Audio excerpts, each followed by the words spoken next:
Everyone. आज से हम एक इम्पॉर्टेंट चैप्टर के बारे में डिस्कशन करने जा रहे हैं। जो चैप्टर का नाम है एनाटॉमी ऑफ फ्लावरिंग प्लांट्स। देखिए ये चैप्टर बहुत इंपॉर्टेंट है। इसमें नीट पर्पस से अगर हम बात करें तो 2 से 3 क्वेश्चन हर साल आपको इस चैप्टर में से देखने के लिए मिलते हैं। बाकी जो 11-12 के स्टूडेंट्स हैं उनके लिए भी ये चैप्टर पढ़ना बहुत ज़रूरी है, क्योंकि इस चैप्टर में कुछ ऐसी चीज़ें हैं जो आपके फर्दर कॉम्पिटिशन में भी आने वाली हैं। तो चलिए स्टार्ट करते हैं इस चैप्टर को। The name of the chapter is anatomy of flowering plants. अगर हम बात करें एनाटॉमी, तो सबसे पहले हमको ये पता होना चाहिए कि हम जो पढ़ रहे हैं उसका मतलब क्या होता है। तो अगर मैं आपको बताऊं एनाटॉमी, इस चैप्टर में हम एनाटॉमी पढ़ेंगे किसकी? फ्लावरिंग प्लांट्स की। प्लांट्स की एनाटॉमी पढ़ने वाले हैं। तो एनाटॉमी क्या होती है? Anatomy is the study of internal structure. Anatomy क्या होती है? इंटरनल स्ट्रक्चर की जो स्टडी होती है उसको हम क्या कहते हैं? एनाटॉमी। प्लांट्स के अंदर क्या क्या होता है, क्या क्या उसकी इंटरनल स्ट्रक्चर होती है, उसके रूट में, स्टेम्स में, लीव्स में अंदर क्या क्या चीज़ें पाई जाती हैं और कैसे कैसे उनका अरेंजमेंट होता है, उसको बोलते हैं हम एनाटॉमी। तो हम इस चैप्टर में एनाटॉमी की स्टडी करने वाले हैं। देखिए मैं आपको एक ओवरव्यू दे देती हूँ कि इस चैप्टर में क्या क्या इंपॉर्टेंट है नीट पर्पज़ से और आपके 11th और 12th क्लास के पर्पज़ से भी। तो देखिए स्टूडेंट्स, इस चैप्टर में सबसे पहले हम पढ़ेंगे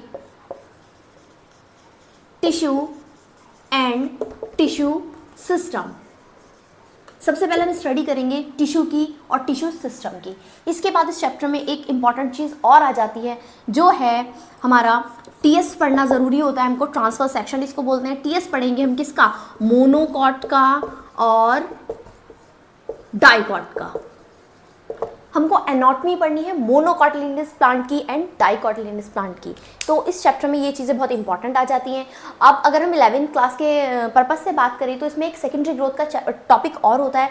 सेकेंडरी ग्रोथ का जो टॉपिक है वो आपके सिलेबस से कट कर दिया गया है, लेकिन अगर हम नीट पर्पस से बात करें तो सेकेंडरी ग्रोथ इंपॉर्टेंट है और वो एग्जाम्स में अभी भी आता है। तो चलिए चैप्टर को स्टार्ट कर देते हैं। तो सबसे पहले हम बात करेंगे इस चैप्टर में टिश्यू एंड टिश्यू सिस्टम के बारे में। देखिए सबसे पहले हम अगर एक डिटेल स्टडी करें इस चैप्टर में टिश्यू की, तो सबसे पहले मैं आपसे पूछना चाहूँगी कि टिश्यू क्या होते हैं? What are tissue? देखिए मैं आपको बता देती हूँ। A group of cell have the common origin and perform similar function is called tissue.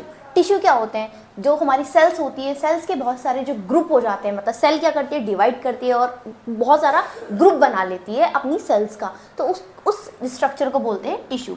And tissue क्या होते हैं? टिश्यू का ऑरिजिन क्या होता है? सिमिलर होता है और ये एक कॉमन फंक्शन को परफॉर्म करते हैं। अब यहाँ पर एक बात मैं आपको बताना चाहूँगी, जहाँ पर बच्चे बहुत मिस्टेक करते हैं कि जितने भी जो ग्रुप ऑफ सेल्स होती हैं, टिश्यू होते हैं, ये क्या होते हैं? स्ट्रक्चरली भी सिमिलर होते हैं। नहीं, ये बात नहीं होती है। जो टिश्यू होते हैं वो स्ट्रक्चरली सिमिलर नहीं होते हैं, उनके स्ट्रक्चर में डिफरेंस हो जाता है। तो देखिए अब हम फर्दर एक चार्ट के फॉर्म में मैं आपको बताना चाहूँगी टिश्यू को और टिश्यू सिस्टम को। देखिए अभी मैंने आपको बताया group of cell is called tissue. अब देखिए अब यहाँ पर टिश्यू को फर्दर 2 पार्ट्स में डिवाइड किया गया है। The first one is meristematic tissue and the another one is permanent tissue। तो 2 तरह के हमारे टिश्यू होते हैं। एक होते हैं मेरिस्टेमेटिक टिश्यू और दूसरे होते हैं हमारे परमानेंट टिश्यू। अब मेरिस्टेमेटिक टिश्यू हैं जो, इस बात को प्लीज़ ध्यान दीजिएगा, जो मेरिस्टेमेटिक टिश्यू होते हैं वो भी यहाँ पर कुछ कैटेगरीज में डिवाइड होते हैं। पहली कैटेगरी जो हमारी होगी वो होती है on the basis of origin. यहाँ पर मैं आपको बहुत इजी वे में, बहुत शॉर्ट वे में आपको चीज़ों को बहुत अच्छे से क्लियर कर दूंगी। देखिए इस चैप्टर में बच्चों को थोड़ी सी प्रॉब्लम होती है समझने में। वो क्यों होती है? क्योंकि बच्चे क्या करते हैं, इस चैप्टर को रिलेट नहीं कर पाते। आपको बेसिकली क्या करना है, इस चैप्टर में चीज़ों को ना रिलेट करना है, रटना नहीं है। कुछ चीज़ें होती हैं क्रैमिंग की जो आप याद कर सकते हैं, लेकिन आपको बेसिकली इस चैप्टर में चीज़ों को रिलेट करना है। अगर आप चीज़ों को टिप्स पे कर लेंगे, रिलेट कर लेंगे, तो आपको इस चैप्टर को समझने में कभी भी परेशानी नहीं होगी। तो मेरिस्टेमेटिक टिश्यू ऑरिजिन के बेस पर मेरिस्टेमेटिक टिश्यू को 2 पार्ट्स में फर्दर डिवाइड किया गया है। The first one is primary meristematic tissue and the second one is secondary meristematic tissue। तो ऑरिजिन के बेस पर 2 तरह से डिवाइड किए जाते हैं। पहले होते हैं प्राइमरी मेरिस्टेमेटिक टिश्यू, उसको ऐसे भी लिख देते हैं, और दूसरे होते हैं सेकेंडरी मेरिस्टेमेटिक टिश्यू, जिसको हम ऐसे भी लिख देते हैं। तो आई होप आपको समझ आया होगा। दूसरा होता है on the basis of location. Location, meristematic tissue को हमने दो भाग में डिवाइड किया, the first on the basis of origin, the first one is primary meristem and the second one is secondary meristem. अगर मैं लोकेशन की बात करूं तो लोकेशन के बेसिस पर हम मेरिस्टेमेटिक टिश्यू को तीन पार्ट में डिवाइड करते हैं।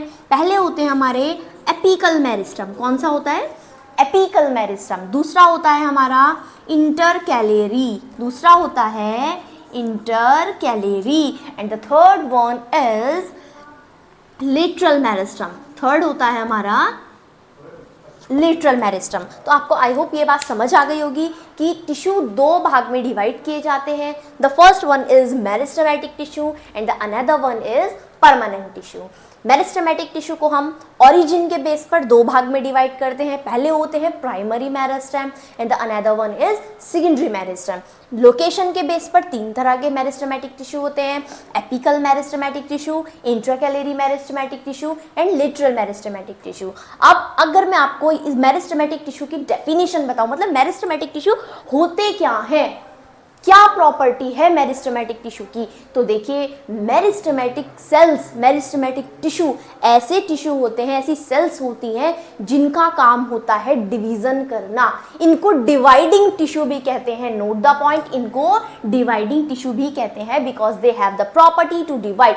प्लांट टिश्यू, मेरिस्टेमेटिक टिश्यू ये हमेशा डिवाइड करते हैं। देखिए प्लांट क्या करता है, plant through out life grow करता है, तो जब plant through out life grow करेगा तो उसकी सेल्स को क्या जरूरत होती है, डिवाइड करने की। तो कौन सी ऐसी सेल्स, अब यहाँ से क्वेश्चन इस तरह से भी पूछा जा सकता है कि कौन सी प्लांट्स में कौन सी ऐसी सेल्स होती है जो फर्दर डिवाइड करने का काम करती है। इनका सिर्फ काम डिवाइड करने का होता है, तो इनको डिवाइडिंग टिश्यू भी कहते हैं। Meristematic tissue always divide.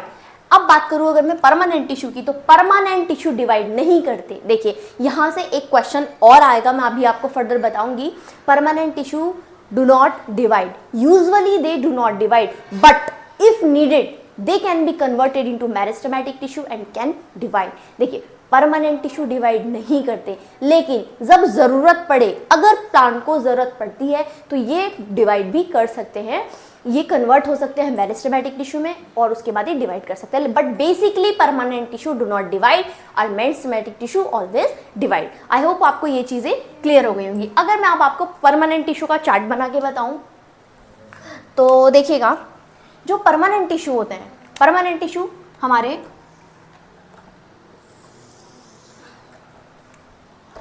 इसको आपने नोट कर लिया होगा, मैं इसको रब कर देती हूँ क्योंकि थोड़ा सा परमानेंट टिश्यू का चार्ट बड़ा होने वाला है। देखिए जो परमानेंट टिश्यू होते हैं, परमानेंट टिश्यू के भी फर्दर दो पार्ट में बांटा जाता है। पहले होते हैं simple permanent, simple permanent tissue. दूसरे होते हैं कॉम्प्लेक्स परमानेंट टिश्यू। पहले होते हैं सिंपल परमानेंट टिश्यू, दूसरे होते हैं कॉम्प्लेक्स परमानेंट टिश्यू। मैं इनकी डेफिनेशन भी आपको बताऊंगी, पहले मैं आपको चार्ट के फॉर्म में टिश्यू और टिश्यू सिस्टम को समझा देती हूँ। देखिए पहले होते हैं सिंपल परमानेंट टिश्यू, दूसरे होते हैं कॉम्प्लेक्स परमानेंट टिश्यू। अब सिंपल परमानेंट टिश्यू को भी फर्दर टू पार्ट्स में डिवाइड किया गया है।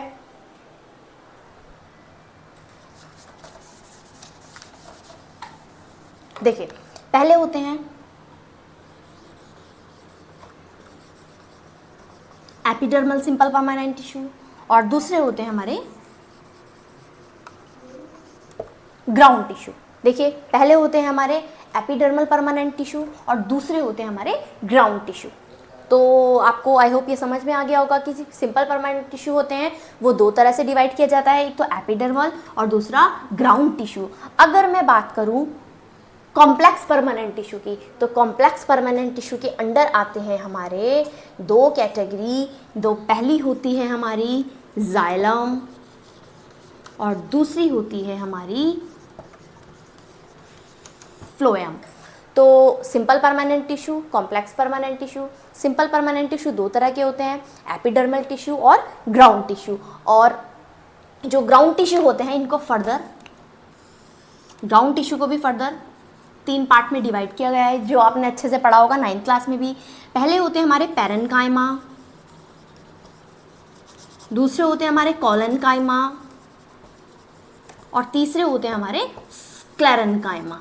पहले होते हैं हमारे पेरेन्काइमा, दूसरे कोलेन्काइमा और स्क्लेरेन्काइमा। अब अगर मैं बात करूं एपिडर्मल टिश्यू की, तो एपिडर्मल टिश्यू का क्या काम होता है? देखिए पहले मैं आपको बताती हूँ सिंपल परमानेंट टिश्यू क्या होता है। सिंपल परमानेंट टिश्यू वो होते हैं जिनकी टिश्यू में एक तरह की सेल, एक टाइप की सेल्स पाई जाती है, उनको हम सिंपल परमानेंट टिश्यू कहते हैं। और कॉम्प्लेक्स परमानेंट टिश्यू क्या होते हैं? जिसमें डिफरेंट टाइप ऑफ सेल्स आ जाती है, वो होते हैं complex permanent tissue. Epidermal tissue का बेसिकली काम होता है कवरिंग करने का। ये क्या करते हैं? कवरिंग करते हैं प्लांट को, मतलब डिसीज से या आउटर कवरिंग देते हैं जिससे कोई बीमारी ना हो, मतलब प्रोटेक्टिव टिश्यू होते हैं, ये कवरिंग करते हैं। और जो ग्राउंड टिश्यू होते हैं वे permanent tissue, parenchyma, collenchyma, sclerenchyma, इनके फर्दर अलग फंक्शन है जो आपको इस चैप्टर में मैं अच्छे से समझाने वाली हूँ। जाइलम और फ्लोएम हमारे कॉम्प्लेक्स परमानेंट टिश्यू होते हैं। जाइलम क्या करता है? जाइलम हमारा इनको कंडक्टिव टिश्यू भी बोला जाता है। क्यों? क्योंकि इसमें जाइलम क्या होता है? प्लांट में वाटर का कंडक्शन करता है और फ्लोएम फूड को ट्रांसफर करने में हेल्प करता है। तो ये कंडक्टिव टिश्यू होते हैं। और इस तरह से हमारा टिश्यू का सिस्टम मैंने आपको चार्ट के फॉर्म में बताया है। पहले होते हैं हमारे मेरिस्टेमेटिक टिश्यू, दूसरे होते हैं हमारे परमानेंट टिश्यू। मेरिस्टेमेटिक टिश्यू क्या करते हैं? Meristematic tissue always divide. Permanent tissue basically do not divide, but if needed they can be divide. और इसके बाद मैंने आपको फर्दर चार्ट बताया है। Meristematic tissue on the basis of origin, on the basis of location, origin के base पर क्या होते हैं और लोकेशन के बेस पर क्या होते हैं। तो आई होप आपको ये सब चीज़ें क्लियर हो गई होंगी। तो अब हम चलिए आगे का। Now I will tell you about the characteristics of meristematic tissue. देखिए चलिए अब हम बात कर लेते हैं कि जो मेरिस्टेमेटिक टिश्यू होते हैं, मेरिस्टेमेटिक सेल्स होती हैं, जो क्या करती है, मैंने आपको अभी बताया था, meristematic tissues are the dividing tissue. Meristematic cells ऐसी सेल्स होती हैं जो कंटिन्यूसली डिवाइड करती रहती है। तो अब हम जान लेते हैं इन सेल की कुछ खास बात के बारे में, मतलब क्या कैरेक्टरिस्टिक्स होती हैं मेरिस्टेमेटिक सेल्स की, या फिर हम कह सकते हैं मेरिस्टेमेटिक टिश्यू की। तो देखिए पहली कैरेक्टरिस्टिक की अगर मैं बारे में बात करूं तो दे आर लिविंग सेल्स। देखिए मेरिस्टेमेटिक सेल्स क्या करती है? They always divide. जब ये डिवाइड करती रहती है तो इनकी जो सेल्स होती है वो क्या होती है? लिविंग सेल्स होती है। Move to the next point, that is very important कि मेरिस्टेमेटिक टिश्यू जो होते हैं वो क्या होते हैं? थिन वॉल होते हैं। मेरिस्टेमेटिक सेल्स कैसी होती है? थिन वॉल होती है उनकी सेल, थिन वॉल, पतली सी वॉल होती है। और अभी मैंने आपको बताया कंटिन्यूसली डिवाइड करती रहती है। जो सेल्स होती है मेरिस्टेमेटिक्स, उनके पास प्राइमरी सेल वॉल प्रेजेंट होती है। बहुत इंपॉर्टेंट पॉइंट है, आप ध्यान दीजिएगा। Cells have primary cell wall, और जो उनकी सेल वॉल होती है that is made up of cellulose. इसमें सेकेंडरी ग्रोथ नहीं पाई जाती। मेरिस्टेमेटिक सेल्स में सेकेंडरी ग्रोथ नहीं पाई जाती। Cells have primary cell wall that is made up of cellulose and no secondary growth found here. अब हम बात कर लेते हैं न्यूक्लियस के बारे में। तो इनकी सेल्स के पास एक लार्ज प्रोमिनेंट न्यूक्लियस होता है। देखिए क्या कैरेक्टरिस्टिक्स है मेरिस्टेमेटिक सेल्स की? They always divide. जब ये डिवाइड करेंगी तो इनका न्यूक्लियस तो एक लार्ज प्रोमिनेंट होना एक कैरेक्टरिस्टिक इंपॉर्टेंट यहाँ बन ही जाती है, क्योंकि कोई भी सेल जो डिवाइड करती है उसका मेन काम हमारा कौन रोल प्ले करता है? उसमें न्यूक्लियस एक इंपॉर्टेंट रोल प्ले करता है किसी भी सेल के डिवीजन में, क्योंकि पहले हमारी कैरियोकाइनेसिस होती है, उसके बाद सेल डिवीजन में हमारी साइटोकाइनेसिस आती है। तो इसलिए न्यूक्लियस का इंपॉर्टेंट रोल होता है। तो न्यूक्लियस यहाँ पर लार्ज और प्रोमिनेंट पाया जाता है। अब एक बात आप हम यहाँ पर ध्यान रखिएगा, इंपॉर्टेंट पॉइंट है, that is cytoplasm is with nutritive material. अब देखिए एक सेल है, ये मेरिस्टेमेटिक सेल है, इसका सेंट्रली लोकेटेड न्यूक्लियस है। अब इस सेल को डिवाइड होना है, इस सेल को ये सेल क्या करेगी? एक से दो सेल बनाएगी। तो जब ये सेल डिवाइड करेगी तो इसके साइटोप्लाज्म में इंपॉर्टेंट न्यूट्रिटिव मटेरियल पाए जाते हैं। जिससे क्यों? क्योंकि ये सेल हमेशा डिवाइड करती है, इसका काम है, ये डिवाइडिंग सेल से काम है डिवाइड करना। जब ये डिवाइड करेंगी तो साइटोप्लाज्म में कुछ ऐसे न्यूट्रिटिव मटेरियल तो पाए जाने चाहिए ना, जिससे कि सेल को क्या मिल सके? एनर्जी मिल सके, जो बार बार डिवाइड कर सके। तो इसीलिए कहा जाता है कि मेरिस्टेमेटिक सेल्स के साइटोप्लाज्म में न्यूट्रिटिव मटेरियल पाए जाते हैं। Now moves to vacuole. देखिए यहाँ पर ये इंपॉर्टेंट पॉइंट बन जाता है, यहाँ पर आप इसको स्टार मार्क कर लीजिएगा कि जो वैक्यूल्स होते हैं वहाँ वो मेरिस्टेमेटिक सेल्स में यूजुअली एब्सेंट होते हैं। बट अगर सेल इलोंगेट करे, इलोंगेट होता है ऐसे, इलोंगेट लंबा होना, तो जब सेल इलोंगेट करती है तो वैक्यूल्स अपीयर हो जाते हैं, but normally vacuoles are absent in meristematic cells but they appear when cells elongate. I hope that is clear to you. Important, cytoskeleton यहाँ पर नहीं होता है, साइटोस्केलेटन एब्सेंट होता है क्योंकि सेल का काम तो बस फर्दर डिवाइड करना है, तो साइटोस्केलेटन की इतनी ज़रूरत यहाँ पर नहीं होती। अब ये बात इंपॉर्टेंट आप देख लीजिएगा कि सेल्स यहाँ पर जो मेरिस्टेमेटिक सेल्स होंगी, ये टिश्यू है, ये एक सेल है, और अगर यहाँ पर मेरिस्टेमेटिक बहुत सारी सेल्स में बना दूँ तो वो एक ग्रुप ऑफ सेल्स हो जाएगा, उसको मेरिस्टेमेटिक टिश्यू बोल देते हैं। तो जो मेरिस्टेमेटिक टिश्यू होते हैं, जो मेरिस्टेमेटिक सेल्स होती है, वो कॉम्पैक्टली अरेंज होती है। कॉम्पैक्टली मतलब गैप नहीं होता है, इंटरमोलिकुलर स्पेस, जो इंटरसेल्युलर स्पेस आप कह सकते हैं इसको, जो सेल्स के बीच में स्पेस होता है वो नहीं होता है। यहाँ पर सेल्स कॉम्पैक्टली अरेंज होती हैं और मल्टीपल प्लाज्मोडेस्माटा कनेक्शन सेल्स के बीच में पाए जाते हैं। क्योंकि कॉम्पैक्टली अरेंज हैं इसलिए प्लाज्मोडेस्माटा कनेक्शन यहाँ पर पाए जाते हैं।